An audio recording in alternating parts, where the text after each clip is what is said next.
Yeah, I lived up in the Catskills to record the DIA record. I rented a house up there and brought all my equipment up there and just recorded the record while I was living up there and didn't really intend to release it. I was just making recordings for myself, but I played it for some friends and they really thought it was interesting and suggested I send it to a label in Chicago called Locust. He said he really loved it and wanted to put it out, so that's what became DIA. I was living really kind of in the middle of nowhere. I was like an hour and a half west of Woodstock, like in the middle of the mountains. So yeah, that's the Catskill story. So yeah, so Locust heard the record and they decided to put it out.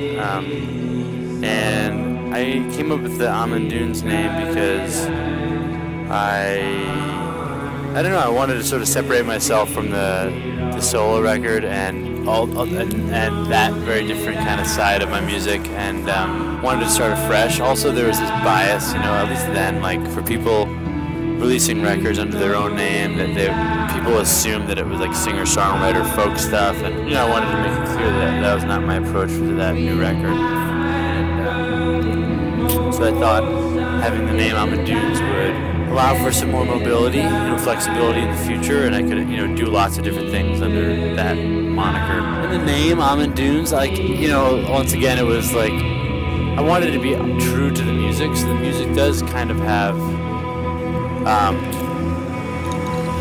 a folk songwriting core and some kind of psych music, you know, relationship, you know, in it. So, but I definitely did not want like a psych band name. I definitely didn't want a folk name because the music didn't feel like that. The music was a lot darker than that to me. It was a lot darker than just that to me. So I wanted to kind of give it like a broader reach. And I thought the Almond kind of had like a gothic overtone to it that I really liked. And the Dunes sort of represented the music. Well, regarding question 5, thank you for the kind words, first of all. I really appreciate that. And I think I also was really inspired by like the outsider music of the 60s and 70s and 80s, you know.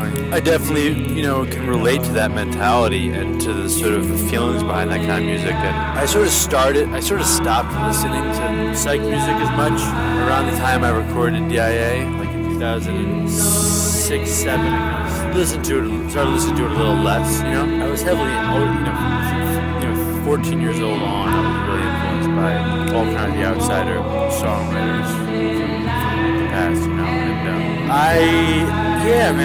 And also, yeah, it's rare these days. And what I noticed, you know, the reason I recorded DIA was because, to be honest, man, it was kind of a response to all the shitty psych music that everybody was putting out.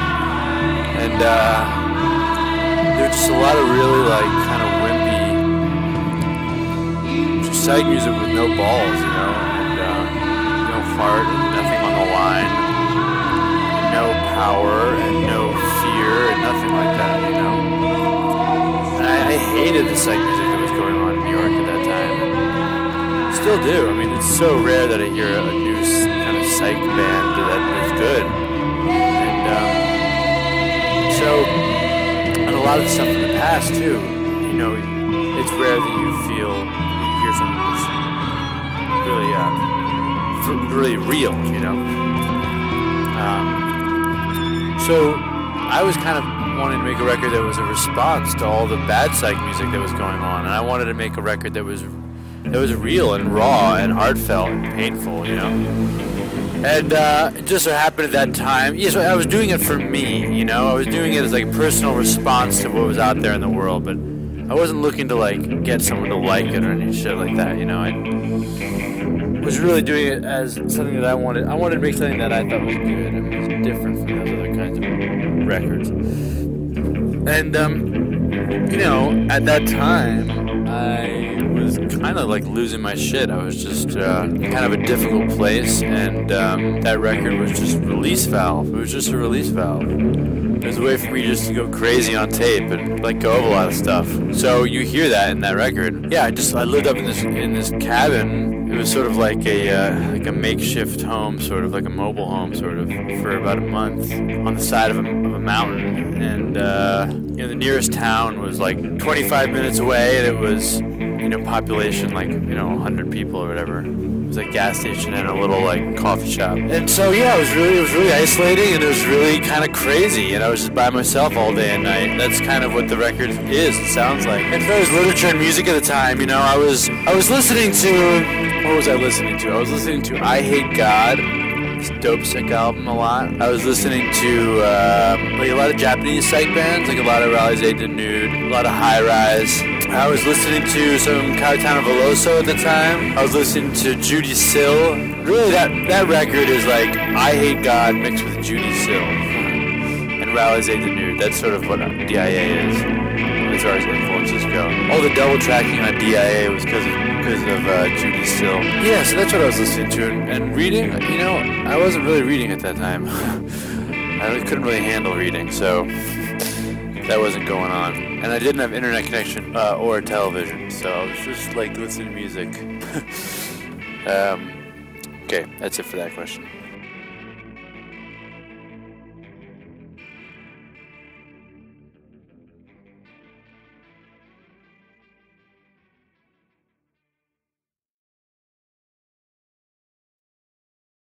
Question 3. I lived in the Catskills for a while. I rented what was basically a trailer, like a home trailer, on this woman's property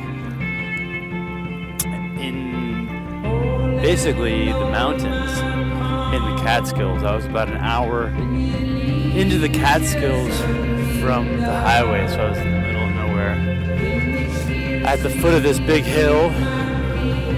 And I spent a month up there. There was no phone service, there was no internet. There was electricity, but and running water and stuff, but yeah, I just smoked cigarettes and stuff and made music.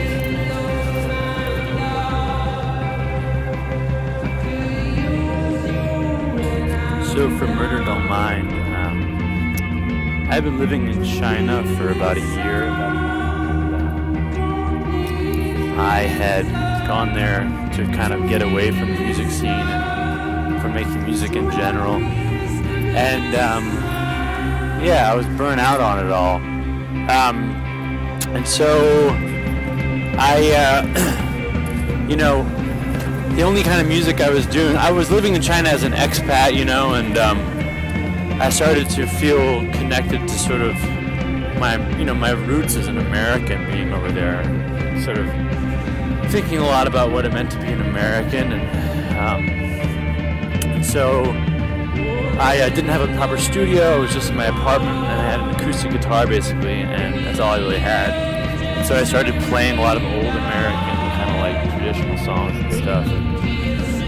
And out of that process came the songs that I wrote for Murder Don't Mind, which are pretty much like, they're all very nostalgic, and that record is a lot more about nostalgia for home and for America, and for kind of things past, if you will.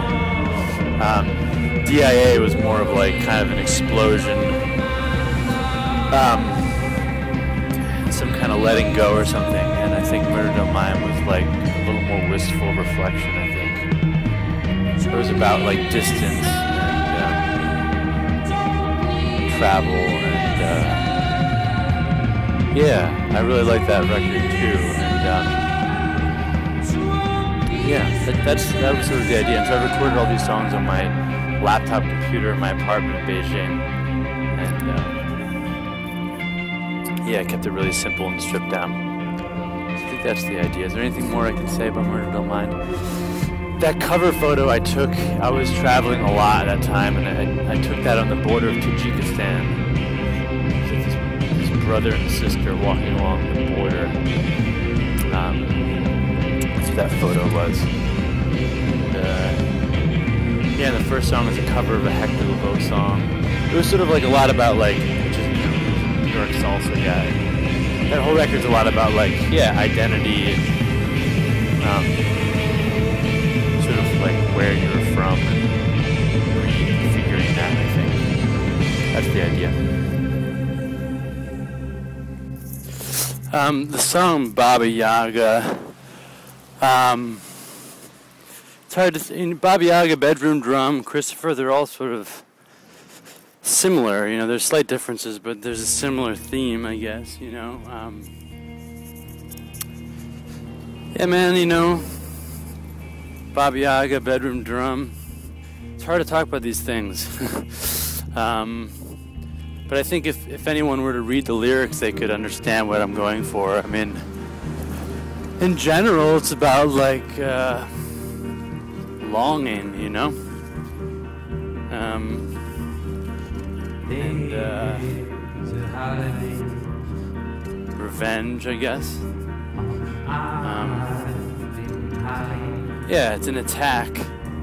It's an attack of sorts, like in response to longing, I guess.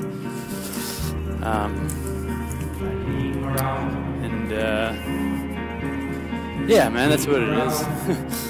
It's you know, human condition of longing, desire, and lust, and all that, and then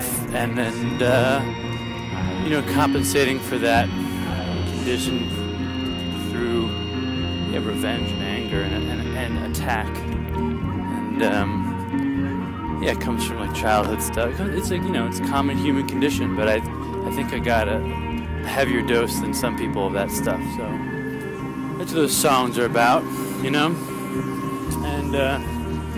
And then Christopher's about self-hate and longing as well, and drugs in some ways, and yeah, just like, yeah, man, just like that, wanting to be somewhere else, somebody else, all that stuff, and flip-flopping, you know.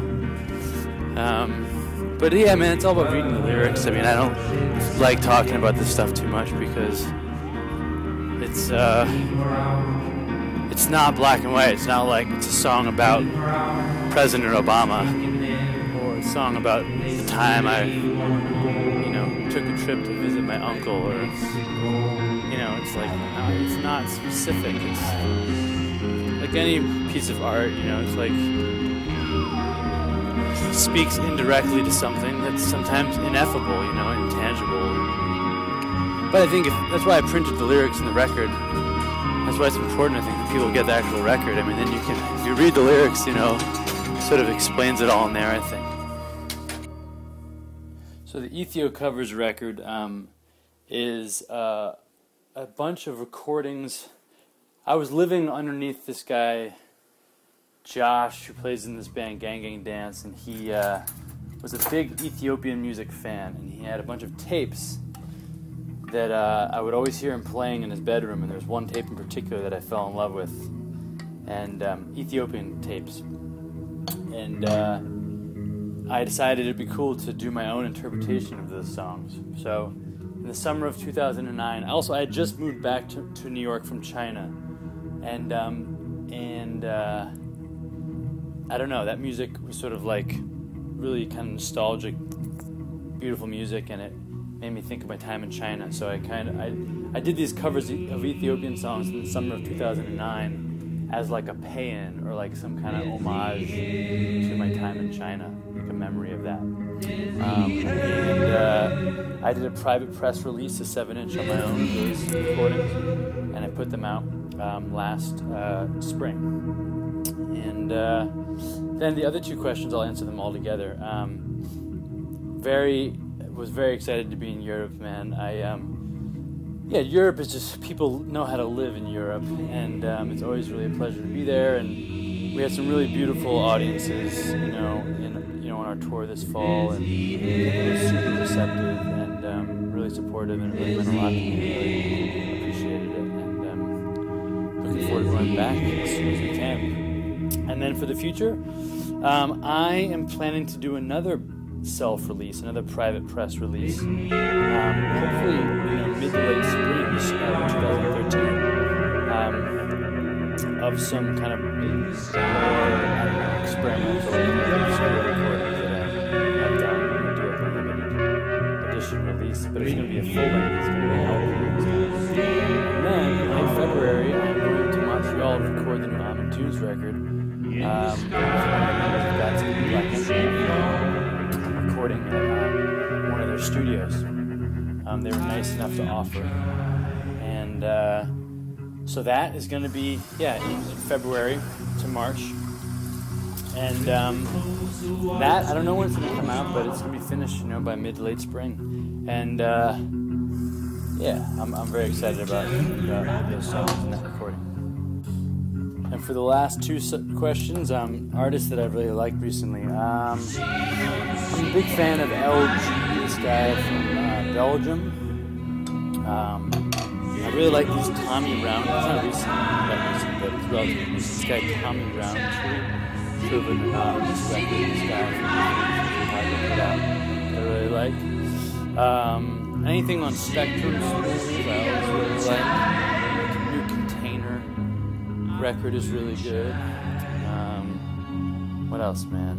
I don't know. Look at my records. I don't know. I've been going through a big Nurse with Wound phase, and man. And then the last, year or two has been all about Robert Asher.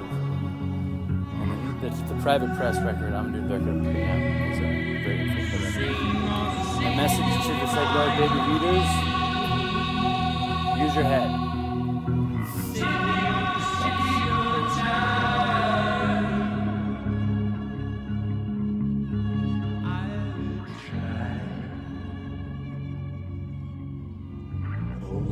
Try.